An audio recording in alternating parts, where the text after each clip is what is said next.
Hello student, this is Rohit Upadhyay, computer teacher at Mount Ratra Z School, Jhansi. Student, in this video, we will practically see how we can use list, tuple, set and dictionary in our programming. So let's start. So students, now we start doing the practical of list, tuple, set and dictionary. So first we have to open our Python shell window by clicking start button, then set all programs and then click the Python's ideally. So this window you can see from here. I have already saved a file, so we have to open it by clicking on the file and then select the open option. You can directly press Ctrl plus O as a shortcut key, select that desired folder where you have saved your file and then click open. So in first line you can see I have created a variable named w. You can choose any of name for your variable. This is the memory location which saves something in the computer's memory. Here first line you can see this is the tuple.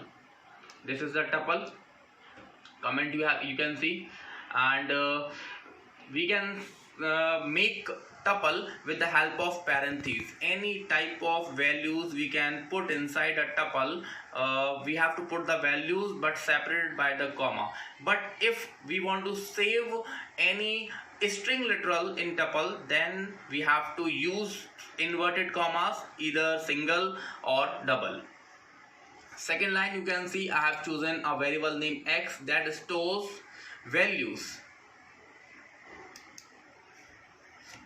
and these values I have to kept in square bracket. Sorry. Next line you can see variable x contain, this is a list. If we write multiple contents in a parenthesis, then it is a tuple, and if we write multiple type of content in a square bracket, then it becomes a list. What is the difference between list and tuple? We already discussed in theoretical video. So lists are mutable, which we can change its content, but tuples are not. Here we can see how. Next line you can see a y is a variable where we have saved different types of value. One value is repeated, and this is a set. Set we can make inside curly brackets. And the last variable you can see here we have made a dictionary. Dictionary first value is the key and next is the value, key and value, and after one value you have to put a comma, and between key and value you have to put colon mark. Okay, so this is the complete programming. Now we will run this program. Whenever we run this program, ask to save, and because I have not give any command to print and to input, so nothing had to be displayed in the output window. But what we have created, it understand by the interpreter, it is present in the memory. जो भी अभी तक हम लोगों ने run किया है वो उसमें आउटपुट करने के लिए कुछ मैंने कमांड नहीं दिया था, बट जो भी मैंने अभी तक लिस्ट, टपल, सेट और जो डिक्शनरी हम लोगों ने बनाई है ये पूरा ऑलरेडी बन चुका है. तो सबसे पहले हम लोगों ने 4 वेरिएबल यहाँ पर यूज किए थे, W, X, Y और Z. तो सबसे पहले हम लोग 1 by 1 सबका डेटा टाइप चेक करते हैं कि किस वेरिएबल के अंदर कौन सी वैल्यू सेव है. सो डेटा टाइप टेस्ट करने के लिए हमें टाइप कीवर्ड का इस्तेमाल करना होता है, and this is the keyword in Python. And सबसे पहले हम लोग W का डेटा टाइप चेक करते हैं कि W वेरिएबल का टाइप क्या था. सो आप देख सकते हो कि W डेटा टाइप जो था, W वेरिएबल जो था उसका डेटा टाइप जो है वो टपल है. नेक्स्ट कमांड हम लोग रन करते हैं टाइप, और इसके अंदर हम लोग लिखते हैं X. X का डेटा टाइप जो है वो लिस्ट है. हम लोगों ने X वेरिएबल के अंदर एक लिस्ट बनाई थी. Next data type we can see Y, that is the set, and the last one we can check it out, Z. This is a dictionary. So type command we have to use to find out the data type of the data present in any variable. So w के अंदर जो data है वो एक tuple form में है, x के अंदर लिस्ट फॉर्म में, y के अंदर सेट फॉर्म में और z के अंदर डिक्शनरी फॉर्म में. तो यहाँ से हम लोग टाइप फंक्शन का इस्तेमाल करके डेटा टाइप पता कर सकते हैं. नाउ वन बाय वन हम लोग एक ऑपरेशन करके देख लेते हैं. चूंकि w के अंदर टपल है, सो टपल जो है वो ऑलरेडी हम लोग पढ़ चुके हैं. इंडेक्स वैल्यू 0 से स्टार्ट होती है हमेशा. ऑलरेडी इंटरप्रेटर जो है वो लिस्ट और टपल में हमेशा इंडेक्स वैल्यू 0 से स्टार्ट करता है. सो अगर हम लोग पूरा कमांड देते हैं w को प्रिंट करने के लिए, देन यू कैन सी कि w के अंदर जो डेटा था लिस्ट वाइज वो पूरा जो टपल था वो पूरा का पूरा डिस्प्ले हो गया है. सारा डेटा उसके अंदर डिस्प्ले हो गया जैसा था. सेम कमांड हम लोग लिखते हैं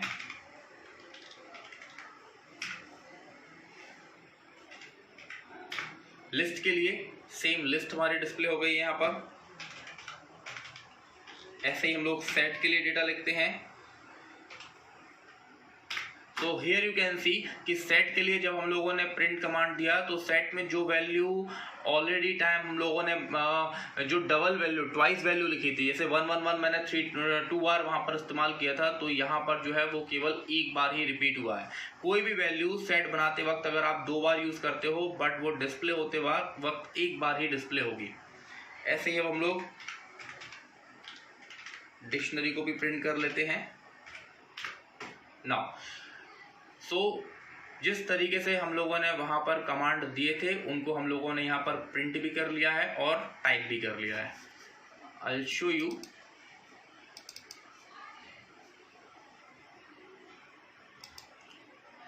command file, here you can see w, x, y and z. Now this is not required here. We can erase this line. Here you can see w, x, y, z. ये जो comment था ये interpreter ने ignore कर दिया है. Tuple, list, set and dictionary ये बिल्कुल सेम वैल्यू जो है वो पाइथन इंटरप्रेटर पर you can see as an output. Now again we are going to run this program. So we will start using list and tuple. Again we have to save. Now we'll try to print values with the index value. How we can use? So we have to use the print function, then put the parentheses and we have to use the proper index value. So suppose index 3 value we want to print. w जो है वो एक हमारा list है और इस list के अंदर इंडेक्स वैल्यू जो है वो 0 से स्टार्ट होती है. अब इसके इंडेक्स वैल्यू 3 पर क्या होगा ये हम लोगों को देखना है, प्रिंट कराना है. तो हम लोग देख सकते हैं कि w के थर्ड इंडेक्स पर एक वैल्यू है जो कि फ्लोटिंग वैल्यू है 78.69. वो हम लोगों ने यहाँ पर डिस्प्ले करा दिया. सो हम लोग लिस्ट और टपल में इंडेक्स वैल्यू के अकॉर्डिंग भी डेटा को प्रिंट करा सकते हैं. डायरेक्टली कंप्लीट वैल्यू अगर प्रिंट करानी है, पूरा लिस्ट या टपल प्रिंट कराना है, वो भी हम लोग प्रिंट करा सकते हैं. सेम एज हम लोग लिस्ट में भी देख लेते हैं.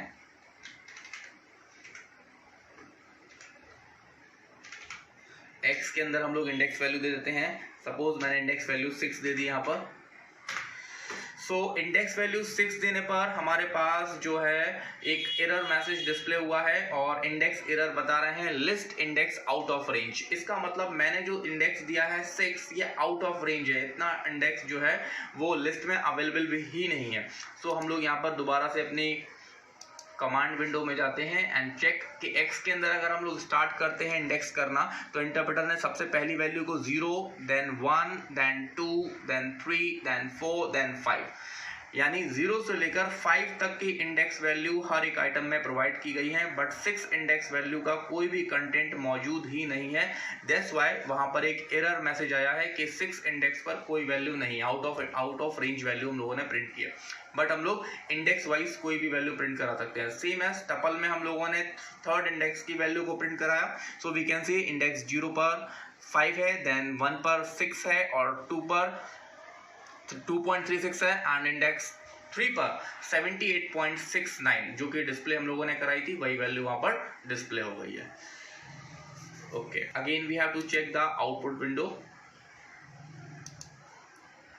Now सेम हम लोग सेट के साथ करने की कोशिश करते हैं।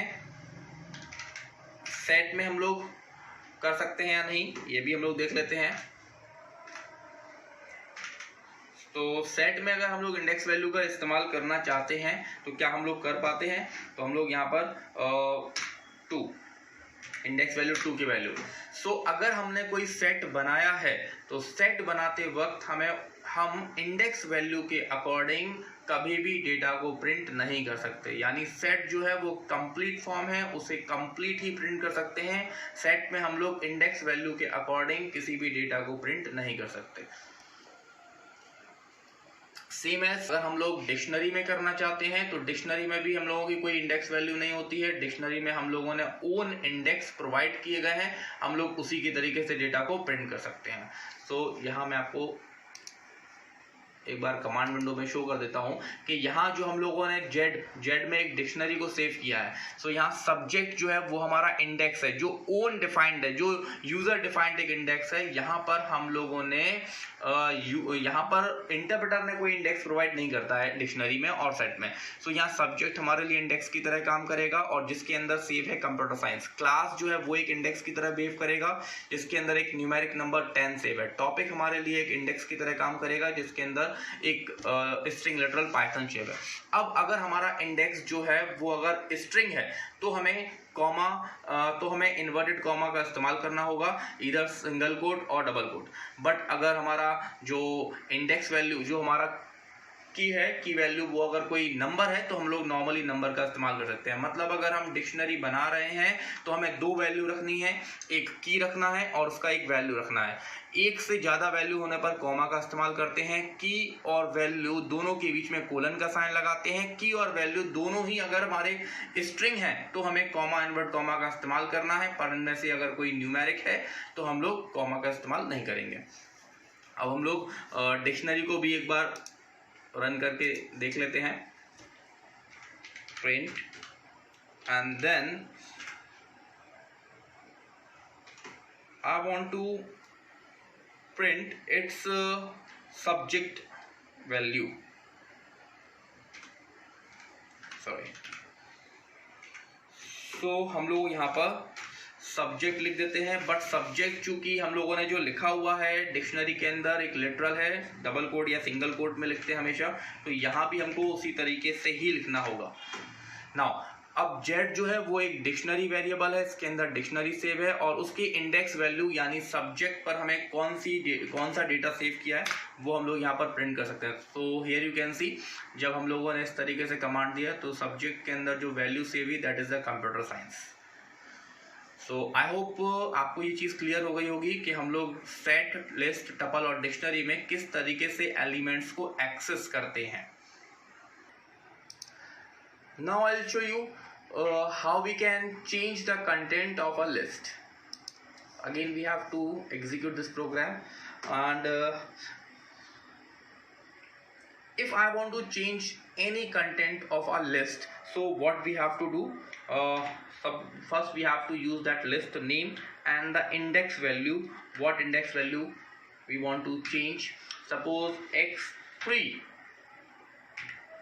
we want to change with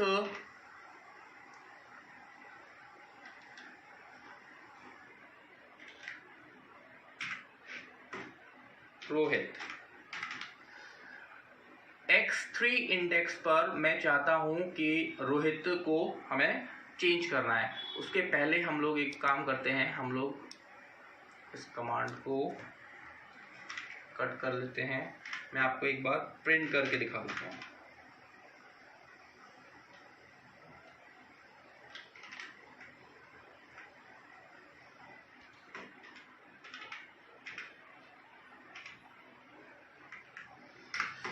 x के अंदर हमारा एक लिस्ट बना हुआ है और इस लिस्ट में x3 इंडेक्स पर 3 इंडेक्स पर एक वैल्यू, एक इंटीजर वैल्यू सेव है दैट इज 111। नाउ अब हम लोग इसको रिप्लेस कर रहे हैं दूसरी वैल्यू से। तो इसको रिप्लेस कैसे करेंगे?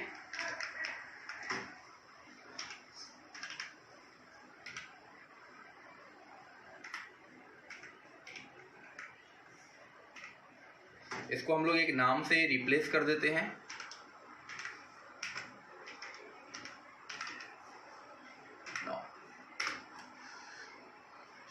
मैं आपको सबसे पहले तो लिस्ट दिखा देता हूँ। ये जो x में एक लिस्ट सेव थी, इसमें आप देख सकते हो 3 इंडेक्स पर 0, 1, 2 और 3 इंडेक्स पर एक इंटीजर नंबर 111 पहले से बना के सेव किया गया था, जिसे हम लोगों ने प्रिंट करके चेक भी कर लिया है।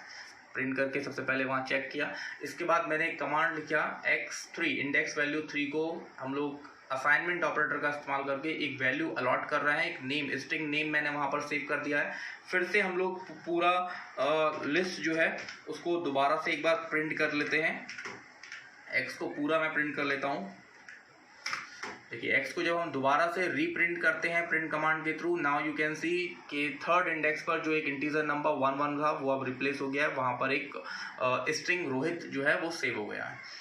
ऐसे ही अगर हम x3 इंडेक्स को भी, अगर इस कमांड को अगर हम दोबारा रन करेंगे तो हमें वहाँ भी केवल आउटपुट में रोहित ही मिलेगा। सो ये लिस्ट है, लिस्ट के कंटेंट को हम लोग चेंज कर सकते हैं, that's why list is mutable in Python. But tuples के साथ में हम लोग ऐसा नहीं कर सकते। अगर मैं टपल के कंटेंट के साथ में ऐसे करने की कोशिश करता हूँ, सपोज मैं आपको दिखा देता हूँ।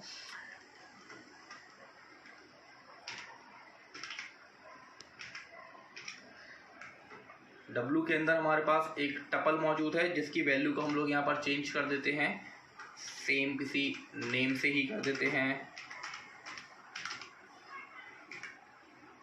नाउ जैसे हम इस कमांड को रन करते हैं, सो लिस्ट की तरह ये कमांड काम नहीं करता है, यानी टपल के इंडेक्स वैल्यू 2 पर एक स्ट्रिंग जो है वो अलॉट नहीं होगी। यहाँ टाइप एरर आप देख सकते हो, tuple object does not support item assignment. It means tuples are immutable. हम लोग टपल्स के अंदर कभी भी किसी भी एलिमेंट को चेंज नहीं कर सकते हैं। इसके अलावा हम लोग चाहें तो हम लोग मेमोरी लोकेशन भी देख सकते हैं। ये जो W, X, Y, Z जो आइडेंटिफायर्स हम लोगों ने यहाँ पर क्रिएट किए हैं, वेरिएबल क्रिएट किए हैं, ये पाइथन में किस लोकेशन में जाके स्टोर हुए हैं, सो ये भी हम लोग यहाँ पर टेस्ट कर सकते हैं एक ID फंक्शन के थ्रू। अगर सपोज मुझे लिस्ट की ID देखनी है कि जो हमारा लिस्ट बना हुआ है X वेरिएबल जो है वो पाइथन मेमोरी में कहाँ स्टोर है, तो आप देख सकते हो उसका ID नंबर एक यहाँ पर आ गया। सेम एज हम लोग यहाँ पर टपल के साथ भी कर सकते हैं, टपल का भी एक आइडेंटिटी नंबर यहाँ पर जनरेट हो गया। ऐसे ही सेट और ऐसे ही डिक्शनरी के साथ में भी हम लोग देख सकते हैं कि ये जो वेरिएबल है वो पाइथन मेमोरी में किस लोकेशन पर सेव है। आई होप कि आपको ये लिस्ट, सेट, टपल और डिक्शनरी का जो प्रॉपर यूज है वो आपको समझ में आ गया होगा। प्रोग्रामिंग में हम लोग कैसे इसको यूज करेंगे। Now you can easily use list, set, tuple and dictionary in your programming. Thank you. Have a nice day.